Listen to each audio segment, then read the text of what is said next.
ಸ್ವೀಕರಿಸಿಕೊಳ್ಳಲೇಬೇಕು. ಬೇಡ ರಾಮಚಂದ್ರ ಬೇಡ. ಶ್ರೀರಾಮನಾಗಿ ಸೊಗ ಬೆಳಬೇಕಾದರೆ ನೀನು ಈ ದುಷ್ಫಲದ ಗಾಳಿ ಹಿಡಿದರೆ ನ್ಯಾಯ ನೀಡುವ ದೇವರೇ ದಾರಿ ತಪ್ಪದಂತಾಗಿ ಈ ಊರಲ್ಲಿ ಗುರುವಿಲ್ಲದ ಮಠವಾಗಿ ದೇವರಿಲ್ಲದ ಗುಡಿಯಾಗುವುದು ಬೇಡ. ಇವನನ್ನು ಬೇಗ ತಾಳಿ ಹಾಕು. ಹೌದು ಹೌದು ಹೌದು, ನಾನೀ ಕೆಲಸ ಮಾಡಿದರೆ ಮಾಡಿಕೊಂಡ ಮಡದಿಗೆ ದ್ರೋಹ ಮಾಡಿದ್ದಲ್ಲದೆ ಈ ನಾಡಿಗೆ ದ್ರೋಹ ಮಾಡಿದಂತೆ ಸರಿ. ನಾನಿಗಳನ್ನು ಹೊರನೂಕಲೇಬೇಕು. ಹುಚ್ಚಪ್ಪ, ಕಾಮಕ್ಕೆ ಕಣ್ಣಿಲ್ಲ, ಮಾತಿಗೆ ಮಿತಿಯಿಲ್ಲ. ಈಗ ನೀನು ಇವಳನ್ನು ಹೊರಹಾಕಿದರೆ ನಿನ್ನ ಅಮೃತವಾದ ವಚನಕ್ಕೆ ಧಕ್ಕೆ ತರ್ತೀಯ. ನಿನ್ನ ಅಮೃತವಾದ ನೋಡಿ ಹಾಳು ಮಾಡಿಕೊಳ್ತೀಯ.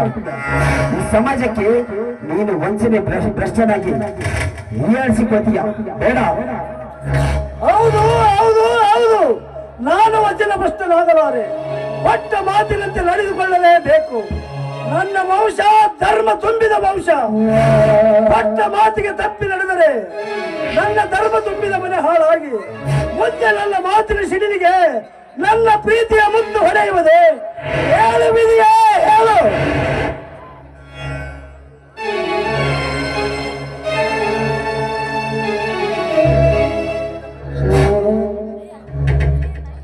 ಅದು ನಿನ್ನ ಪಡೆ. ಒಂದು ಮುತ್ತು ಹೊಡೆದರೆ ಮತ್ತೊಂದು ಮುತ್ತು ಇರುವುದಲ್ವೇ ನಿನಗೆ? ಹುಚ್ಚ, ಯಾಕೆ ಅನೇಕ ವಿಚಾರ ಮಾಡ್ತೀಯ? ಮೊದಲು ನಿನ್ನನ್ನು ನಂಬಿದ ಹೆಣ್ಣಿಗೆ ಆಶ್ರಯ ಕೊಡು. ಹೌದು ಹೌದು ಹೌದು, ನಾನಿವರಿಗೆ ತಾಳಿ ಕಟ್ಟಿ ಆಶ್ರಯ ನೀಡಲೇಬೇಕು. ಅದುವೇ ನಿಜವಾದ ಮಾನವ ಧರ್ಮ.